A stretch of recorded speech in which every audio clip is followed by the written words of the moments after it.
అంతర్జాతీయ టెన్నిస్ సమాఖ్య మహిళల 15వ టోర్నీలో తెలంగాణ టెన్నిస్ ప్లేయర్ యామలపల్లి సహజ ఛాంపియన్గా అవతరించింది.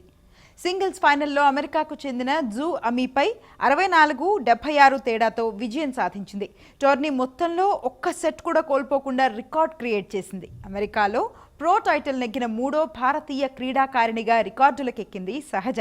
ఈ గెలుపుతో WTA ర్యాంకింగ్స్లో 15 స్థానాలు ఎగబాకి కెరీర్ బెస్ట్ 305వ ర్యాంకుకు చేరుకుంది. అయితే సహజ సాధించిన ఈ ఘనత వెనుక ఎంతో కష్టం నిండి ఉంది. కనీసం రాకెట్ కొనేందుకు కూడా డబ్బులు లేని స్థితి నుంచి ఛాంపియన్గా ఎదిగింది. చిన్నప్పటి నుంచే టెన్నిస్పై ప్రేమతో బాగా ప్రాక్టీస్ చేసి ఆ వయసులోనే అద్భుతాలు సృష్టించి తోటివారిని ఆశ్చర్యపరిచింది. టెన్నిస్ టోర్నమెంట్లు ఆడాలంటే డబ్బులు కావాలి. కానీ సహజ తండ్రి భవానీ కుమార్ ఓ ఇంజనీరింగ్ కాలేజ్లో లెక్చరర్.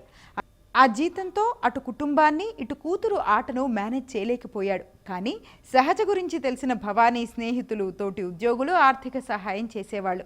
ఇలా ఎన్నో కష్టాలు ఎదుర్కొంటూనే నేషనల్ విమెన్స్లో టాప్ 20లో చోటు దక్కించుకుంది.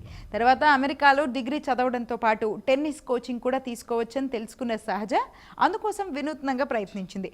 సహజ టోర్నమెంట్స్ ఆడలేదు కాబట్టి ర్యాంకు కూడా లేదు. అందుకే సహజ తన గేమ్కి సంబంధించిన వీడియోలు యూట్యూబ్లో అప్లోడ్ చేసి పలు అమెరికాలోని యూనివర్సిటీలకు పంపింది.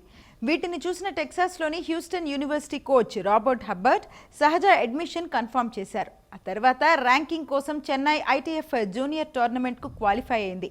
దీనిలో 9వ ర్యాంకు సాధించింది. ర్యాంక్ ఆధారంగా హ్యూస్టన్ యూనివర్సిటీలో సీట్ వచ్చింది. పూర్తి స్కాలర్షిప్తో ఉచితంగా అడ్మిషన్ లభించింది. కానీ వీసా రాలేదు. ఈ విషయాన్ని కోచ్కి వివరించగా సహజను తమ యూనివర్సిటీలో చేర్చుకోవడం తప్పనిసరి అని కాన్సులేట్కు కోచ్ ద్వారా హ్యూస్టన్ యూనివర్సిటీ లేఖ రాసింది. దీంతో వీసా అడ్డంకులు క్లియర్ అయ్యాయి. అక్కడ కూడా ఖర్చుల కోసం యూనివర్సిటీ స్టూడెంట్స్ కోసం రాకెట్స్ అల్లుతూ ప్రైవేట్ ట్యూషన్స్ చెబుతూ కష్టపడేది. 2017లో యూనివర్సిటీలో చేరిన ఏడాదిలోనే వర్సిటీ కెప్టెన్ అయింది. సౌత్ ల్యాండ్ కాన్ఫరెన్స్ మ్యాచ్ల్లో సింగిల్స్లో 10 మ్యాచ్లు గెలిచింది. ప్రస్తుతం 305వ స్థానంలో ఉన్న సహజ 250వ ర్యాంక్కి చేరుకుంటే గ్రాండ్ స్లామ్ ఆడే అవకాశం వస్తుంది. ఆ రోజు కోసం సహజతో పాటు సహజ పేరెంట్స్ ఎంతో ఈగర్గా వెయిట్ చేస్తున్నారు. మనం కూడా ఛాంపియన్ సహజకు ఆల్ ది బెస్ట్ చెబుదాం.